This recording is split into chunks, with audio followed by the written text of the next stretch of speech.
El levantamiento de abril de 1876 terminó con una impactante tragedia humana en la que más de 30.000 búlgaros fueron masacrados por los Basibosuks y el ejército regular otomano. Más de 80 aldeas búlgaras fueron arrasadas, dejando a decenas de miles de familias sin hogar. La brutalidad de la represión resonó en la prensa internacional con noticias que conmocionaron a toda Europa. Los Basibasok eran unidades irregulares del ejército otomano que no recibían salario ni uniformes y su única recompensa era el derecho al saqueo ilimitado. Como resultado, las autoridades otomanas incluso condecoraron a sus líderes con medallas en lugar de castigarlos. Sin embargo, el levantamiento de abril logró su objetivo principal. La cuestión búlgara se sitúa en la agenda mundial. En la Conferencia de Constantinopla, las grandes potencias exigen reformas y delimitan las fronteras de dos provincias autónomas búlgaras. Uno centrado en Tarnovo y el otro en Sofía, cubriendo casi todas las tierras posteriormente reconocidas en San Estéfano, incluidas Macedonia y Ni. Sin embargo, la Sublime Puerta se negó categóricamente y la guerra se hizo inevitable. El 24 de abril de 1877, en Chisinau, delante de un ejército de 20.000 hombres y de los primeros voluntarios búlgaros, se leyó solemnemente el manifiesto del emperador Alejandro II, declarando la guerra al Imperio Otomano, que encontró el poderoso apoyo del pueblo ruso. Mientras tanto, miles de voluntarios búlgaros acudieron a Ploieti, donde estaban estacionados los primeros 6 batallones, formados con más de 7.000 soldados, cada uno de los cuales recibió su propia bandera de batalla. El primer batallón recibe la bandera cosida por las mujeres de Gorna Oriovitsa para el levantamiento de abril, una bandera que, aunque con retraso, finalmente ondeará libremente sobre los Balcanes. La bandera del tercer batallón, regalo de los ciudadanos de Samara, fue consagrada solemnemente el 6 de mayo. Su comandante, el teniente coronel Pavel Kalitin, juró defender la bandera con su vida. Al evento asistió el gran duque Nikolai Nikolaevich, hermano del emperador y comandante en jefe del ejército balcánico. A mediados de junio, el emperador Alejandro II llegó a Ploieti, cuando los preparativos finales alcanzaban su punto álgido. El general Nikolai Obruchev desarrolló un plan para una guerra relámpago, basándose en un ataque decisivo a través del Danubio y un paso rápido a través de los Balcanes para evitar una agotadora guerra de posiciones alrededor del cuadrilátero fortificado de Silistra, Rus, Chumen y Varna. La artillería costera, estratégicamente ubicada cerca de Giurgiu y Brila, inició un bombardeo sistemático de las fortalezas turcas, paralizando la comunicación entre las guarniciones turcas y desviando la atención. Los zapadores rusos llevaron a cabo una minería masiva del río con minas eléctricas y de contacto, colocadas al amparo de la noche. La víspera del desembarco, se impuso un bloqueo informativo total. Los corresponsales fueron aislados y la circulación de civiles a lo largo de la frontera quedó estrictamente restringida. Y así, en la tarde del 26 de junio, el Danubio permanece silencioso e inmóvil, expectante. El 27 de junio, exactamente a las 2 de la madrugada, comienza la verdadera cronología de la libertad. Cerca de Simnitsa, la orilla del Danubio se convirtió en el punto de partida de la mayor operación anfibia rusa hasta la fecha. Bajo el mando del general Mikhail Dragomirov, la 14ª División de Infantería comenzó a cruzar el río. La táctica se basó en la sorpresa total. Se utilizaron más de 600 pontones de remos, transportando a las tropas en 7 oleadas. La guarnición turca de 10.000 soldados, bajo el mando de Ahmed Hamdi Pasha, fue tomada por sorpresa a pesar de las sólidas fortificaciones costeras. Esta obra maestra de acción militar permanece en la historia mundial como el primer desembarco nocturno importante a través de una enorme barrera fluvial. La operación estableció un nuevo estándar en ingeniería militar al construir rápidamente estructuras de puentes de más de 1 kilómetro de largo bajo la amenaza de una flota blindada moderna, haciendo de este éxito un precedente único para la época. Al final del día, el puente entre ambas orillas estaba terminado. El cruce exitoso permitió el traslado de más de 150.000 soldados rusos y enormes cantidades de cargamento militar a través del Danubio en menos de 2 semanas. El resultado estratégico es colosal. La ruta operativa hacia Tarnovo y los Balcanes está abierta, y Pleven y Rus están aisladas entre sí. El gran duque Nikolai Nikolaevich, comandante en jefe, pisó la costa búlgara ese mismo día con una solemne oración y asumió personalmente el control operativo de la marcha hacia el interior del país. La batalla por Svistov fue feroz y se libró a punta de bayoneta. Las pérdidas rusas en este primer enfrentamiento ascendieron a 812, entre muertos y heridos, mientras que las fuerzas turcas perdieron unos 600 hombres.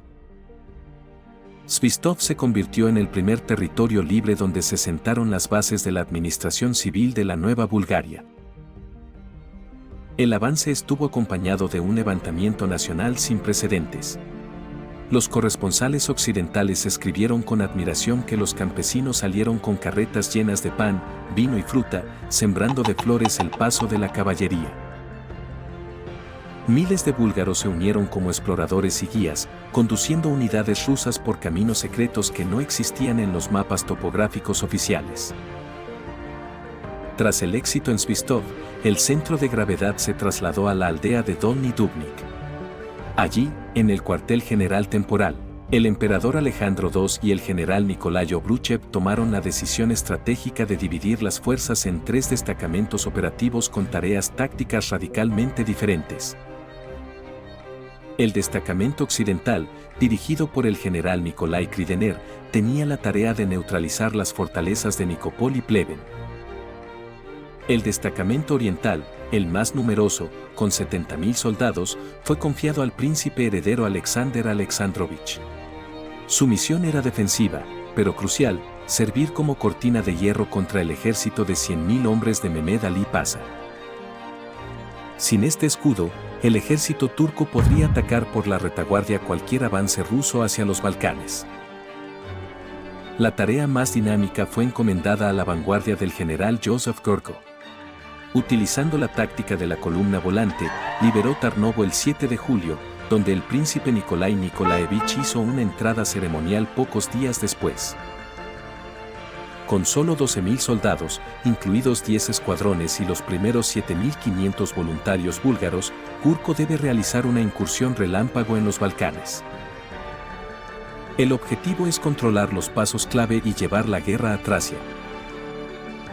Al entrar en Kazanlak el 17 de julio y capturar el paso de Sipka 2 días después, Gurko estableció un control estratégico sobre las conexiones centrales entre el norte y el sur de Bulgaria. Mientras tanto, el destacamento occidental avanzaba hacia Pleven, entrando en una dramática carrera contrarreloj. Osman Pasha emprendió una marcha forzada desde Vidin, recorriendo 200 kilómetros en tan solo unos días y superando a la vanguardia rusa por unas horas fatales. Este retraso le costó al ejército ruso 5 meses de agonía y decenas de miles de bajas. El 20 de julio, el primer ataque a Pleven terminó en desastre. La fuerza rusa de 8.600 hombres fue repelida por 13.000 soldados turcos bien atrincherados, dejando 2.400 muertos y heridos en el campo de batalla. Algunos regimientos rusos incluso lograron llegar a las afueras de la ciudad antes de ser rechazados con grandes pérdidas. 10 días después, el 30 de julio, el segundo ataque fue aún más sangriento. 32.000 soldados se enfrentaron a 25.000 defensores. Pero el uso masivo de fusiles Winchester de fuego rápido convirtió el espacio frente a los reductos en una zona de muerte infranqueable. 7.300 soldados murieron o resultaron heridos, en comparación con unos 1.200 del lado turco. En medio del caos, la población local acudió en ayuda. Los búlgaros organizaron puestos médicos, transportaron a los heridos en carretas de bueyes bajo el fuego turco y mostraron las rutas ocultas por las que Osman Pasha recibía refuerzos. La batalla de Ivanovo fue parte de la ofensiva a gran escala del destacamento oriental, cuyo objetivo era paralizar las fuerzas turcas en dirección a Rus. Durante la batalla, Los regimientos rusos capturaron con éxito las posiciones turcas fuertemente fortificadas en las alturas cercanas al pueblo, utilizando fuego de artillería preciso y ataques con bayoneta. Este éxito aseguró el control estratégico y cortó la capacidad del mando otomano de enviar refuerzos a Pleven sitiada. Mientras tanto, la vanguardia del general Gurko entra triunfalmente en Tracia. El 22 de julio, Stara Zagora amanece libre. Las celebraciones son indescriptibles. Las calles se cubren de flores y las campanas de las iglesias repican sin temor por primera vez en siglos.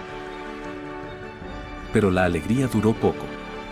Desde el sur, con el apoyo logístico de la Armada Británica, el ejército de élite de Suleimán Pasha, compuesto por 30.000 hombres, fue rápidamente trasladado desde Montenegro.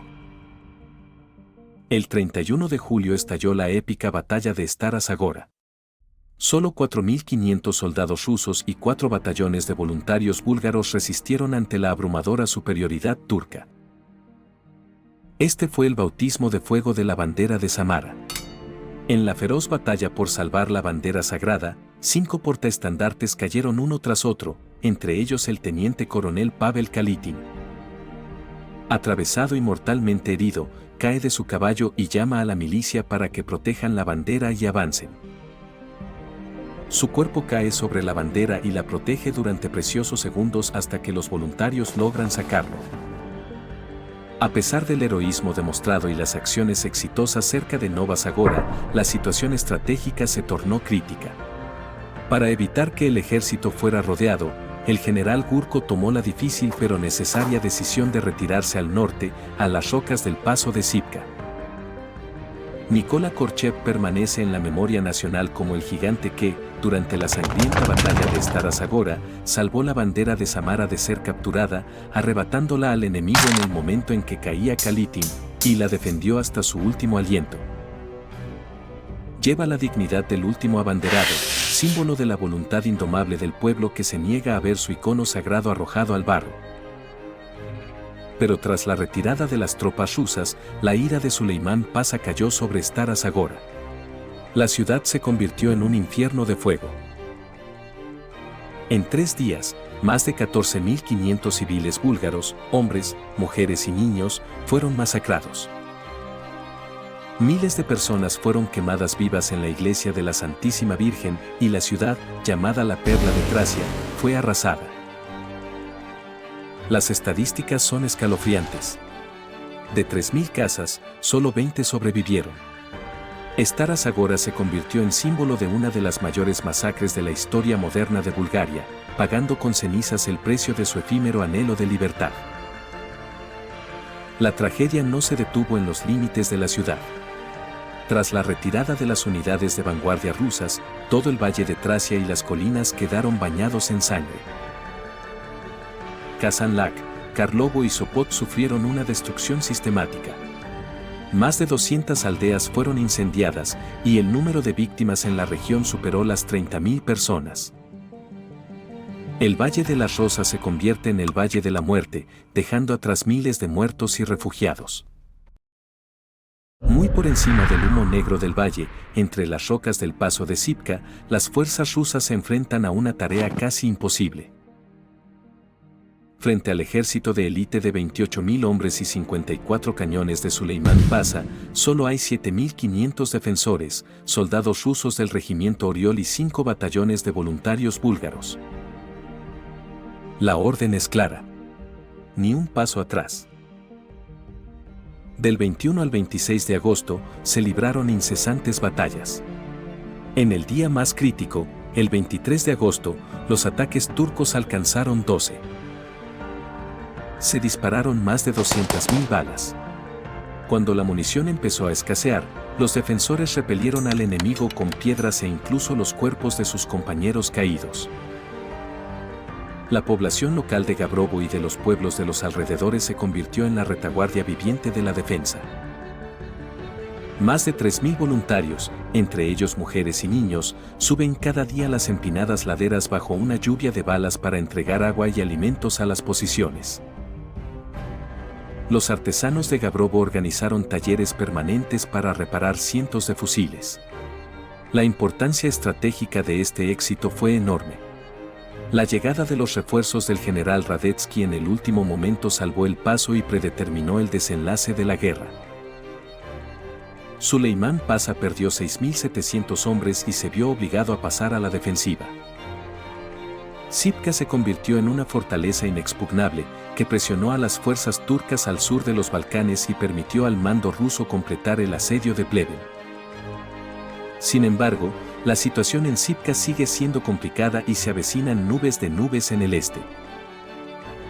Para reforzar el cuadrilátero fortificado, el mando otomano utilizó la estratégica línea ferroviaria Varna-Rouse para desplegar rápidamente más de 30.000 soldados de élite y enormes cantidades de provisiones, enviadas por mar desde Estambul. Esta maniobrabilidad logística permitió a Mehmed Ali Pasha concentrar fuerzas significativas contra el destacamento oriental ruso y emprender acciones ofensivas. Los turcos obtuvieron dos importantes victorias en Karahasankay y Ablanovo. La situación en el frente oriental también se tornó crítica. En ese tenso momento, el 11 de septiembre, onomástico del emperador Alejandro II, se convirtió en un día negro para las armas rusas. El tercer asalto a Pleven comenzó por la tarde bajo una fuerte lluvia y una espesa niebla, convirtiendo el campo de batalla en una trampa de barro. Contra el ejército de élite de 34.000 hombres de Osman Pasha, fortificado en un sistema masivo de más de 40 fortificaciones alrededor de 16 reductos clave con 72 cañones, los aliados lanzaron una fuerza enorme. 75.000 soldados rusos y 30.000 rumanos, apoyados por 424 cañones. Durante 4 días de preparación artillera antes del asalto, se dispararon más de 30.000 proyectiles. En el corazón del infierno, en el reducto de Griviki, el tercer batallón del regimiento de fusileros de la Guardia Finlandesa alcanzó la gloria inmortal. Bajo el fuego asesino de los fusiles de tiro rápido, no rompieron la formación, perdiendo una quinta parte de su personal en solo una hora. Su canción de marcha se convirtió posteriormente en un símbolo nacional en Finlandia. El ejército rumano, bajo el mando personal del príncipe Carol, atacó el reducto con una furia sin precedentes. Los rumanos sufrieron casi 3.000 bajas, entre muertos y heridos, y decenas de miles de enfermos después. Los cosacos del general Tutman operaron en los flancos, realizando ataques suicidas de caballería para cortar las comunicaciones de Pleven con Sofía, perdiendo cientos de jinetes y caballos bajo el fuego de la infantería turca. Al final del día, las pérdidas fueron abrumadoras. Más de 16.000 soldados aliados murieron o resultaron heridos, en comparación con los aproximadamente 3.000 de los defensores. Al anochecer del día siguiente, la situación operativa se volvió crítica para toda la campaña rusa. Al este, los turcos obtenían éxitos estratégicos en Karahasankay y Ablanovo, amenazando las líneas de suministro a lo largo del Danubio. Al sur, la defensa de Sipka resistía al límite de su capacidad humana ante los ataques de Suleimán Pasha. Y al oeste, el nudo de Pleven seguía sin resolver. La libertad parece más lejana que nunca a medida que la guerra entra en su fase más oscura y agotadora. Tras la masacre del 11 de septiembre, el mando ruso detuvo los sangrientos ataques. El 16 de septiembre, el legendario ingeniero de Sebastopol, el general Eduard Totleven, llegó al sector de Pleven. Su diagnóstico es categórico. Pleven no se puede tomar con sangre. Debe tomarse con hambre. Totleven ordenó de inmediato un bloqueo total. Bajo su mando, miles de zapadores construyeron una línea de asedio de unos 50 kilómetros de longitud, dividida en 6 sectores. Para cortar el suministro a Sofía, envió al ejército de Gurko a capturar las fortificaciones de Gorny Dubnik y Telish. Así, la guarnición número 43.000 de Osman Pasha quedó aislada bajo un férreo control. Totleven también construyó altas torres de observación, equipadas con potentes sistemas ópticos, desde las cuales los oficiales rusos vigilaban cada movimiento en los reductos turcos. Dentro de la ciudad, el hambre se volvió indescriptible. Las raciones de los soldados turcos se redujeron a un pequeño trozo de pan de maíz y paja. Casi todos los caballos y animales de carga fueron devorados. El 10 de diciembre de 1877, Osman Pasha intentó desesperadamente abrirse paso. Las tropas turcas, acompañadas de una enorme columna de refugiados, atacaron las posiciones del cuerpo de granaderos ruso. Pero fueron barridas por el fuego de 77 cañones rusos. Herido en la pierna, Gazi Osman Pasha se rinde y entrega su espada al coronel Ganevsky. Fueron hechos prisioneros 10 pachás, más de 2.000 oficiales y más de 41.000 soldados. La caída de Pleven liberó a un enorme ejército ruso y rompió la moral del Imperio Otomano. Al mismo tiempo, cerca de la aldea de Mechka, se desarrollaba una de las operaciones defensivas más importantes del destacamento oriental. Allí, el 12º Cuerpo de Ejército logró repeler las masivas ofensivas del ejército de 30.000 hombres de Mehmed Ali Pasha. Los regimientos rusos, a pesar de la superioridad numérica del enemigo, lanzaron un audaz contraataque con bayonetas que obligó a las fuerzas otomanas a retirarse en pánico. Una vez resueltos los principales problemas en el este y el oeste, el mando ruso tomó la audaz decisión de no esperar a la primavera, sino cruzar los Balcanes en el invierno más duro del siglo. El mundo está conmocionado. Los expertos militares europeos predicen la ruina del ejército en el hielo. Las temperaturas bajan a menos 20 grados y la capa de nieve supera en algunos lugares los 2 metros. Las carreteras son prácticamente inexistentes. Cañones de toneladas son desmontados y arrastrados a mano por los soldados a través de barrancos, mientras la nieve ciega y congela todo movimiento. En esta travesía sobrehumana, el papel decisivo recayó en los ayudantes búlgaros. Sin el conocimiento y el sacrificio de la población local, los Balcanes se habrían convertido en un cementerio para los regimientos rusos. Miles de búlgaros de Koprivstica, Troyan, Etro, Pol y decenas de aldeas de montaña se unieron para despejar los caminos. Conociendo cada piedra, guiaron a las columnas de Gurko y Skobelev a través de pasos considerados intransitables. Los búlgaros no solo muestran el camino. Enganchan a sus propios bueyes, llevan provisiones a sus espaldas y organizan puntos de avituallamiento en los lugares más inaccesibles. Este apoyo nacional dio alas a los libertadores. La conquista de los Balcanes se convirtió en un arma psicológica que finalmente paralizó el mando otomano. Los turcos no creían que un ejército pudiera sobrevivir en aquel gélido infierno. Mientras los breves informes del general Radetzky llegan al cuartel general y reportan que Sipka está en calma, detrás de estas palabras se esconde la tragedia silenciosa de miles de soldados. Durante las ventiscas de diciembre, las patrullas rusas en la cumbre se convierten literalmente en estatuas de hielo. En solo unas semanas, el número de personas congeladas y enfermas alcanzó una asombrosa cifra de 9.000 personas. Las víctimas de la llamada muerte blanca en estos meses de espera posicional superaron las pérdidas del combate directo, convirtiendo a Sipka en un monumento al sufrimiento silencioso. El 4 de enero de 1878, las tropas del general Gurko entraron triunfalmente en Sofía después de que una audaz travesía invernal obligara a las fuerzas otomanas a abandonar sus posiciones para evitar un cerco completo. La ciudad se salvó de la destrucción planeada gracias a la firme intervención de los cónsules extranjeros Leander Lag y Vito Positano, quienes se negaron a abandonar sus hogares y obligaron al mando turco a cancelar la orden de destrucción. En la Catedral de Santa Nedelia se celebra el primer servicio de oración gratuito que marca el final de 5 siglos de dominio otomano en el corazón de tierras búlgaras.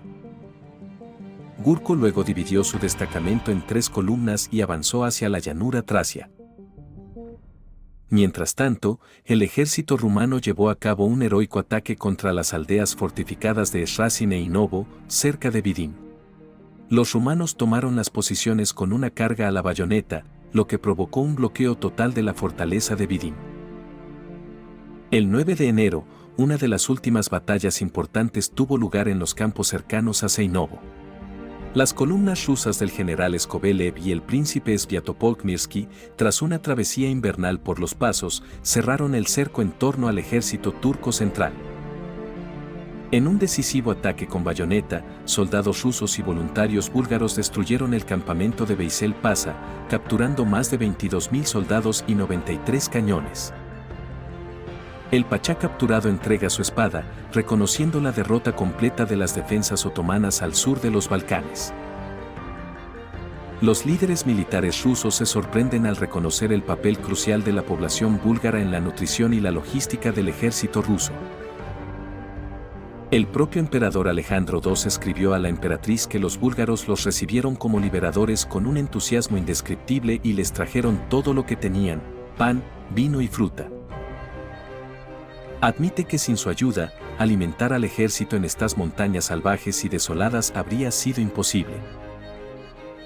El 14 de enero, el general Nikolai Brok entró en Pasartzik, donde los voluntarios búlgaros apagaron las mechas de los depósitos de pólvora turcos en el último momento y salvaron la ciudad de la destrucción. Después de la liberación de Pasartzik, las unidades rusas realizaron una audaz travesía nocturna a través de las heladas aguas del río Maritsa para cortar la retirada de Süleyman Pasha a Plovdiv. Sin embargo, horas antes de la llegada de los libertadores, una de las tragedias más oscuras de la guerra tuvo lugar en la zona de Ostromila. 80 prisioneros búlgaros fueron brutalmente asesinados. Sacados de la prisión de Tsapia en plena noche, fueron fusilados y apuñalados hasta la muerte con furia impotente por las unidades Basiboso en retirada. Esta masacre quedará en la historia como una de las heridas más profundas en el cuerpo de la renaciente Plovdiv. En la batalla decisiva por la ciudad entre el 15 y el 17 de enero, el general Gurko atacó desde 3 lados. El capitán Alexander Biurrego y su escuadrón llevaron a cabo un reconocimiento legendario que expulsó al cuartel general turco y salvó la ciudad de ser incendiada. Tras la derrota del ejército de 30.000 hombres de Süleyman Pasha, el camino hacia Edirne y Constantinopla quedó abierto. Tras la liberación de Plovdiv, las tropas rusas avanzaron a la velocidad del rayo y entraron en Edirne el 20 de enero sin luchar, después de que la guarnición otomana abandonara la segunda fortaleza más importante del imperio. Desde aquí, las vanguardias rusas continuaron su imparable marcha hacia el sur y el este, llegando a las orillas del Mar de Mármara en el pueblo de San Estefano apenas unos días después, a escasos kilómetros de las cúpulas de Santa Sofía en Constantinopla. El pánico en la capital otomana y el éxito del ejército ruso obligaron a Gran Bretaña a actuar con decisión. Londres envía un poderoso escuadrón de acorazados para demostrar su fuerza y detener el avance ruso sobre Constantinopla. El mundo se enfrenta al peligro de un gran conflicto europeo. Esto condujo a la firma del armisticio de Adrianópolis el 31 de enero, poniendo fin oficialmente a las hostilidades.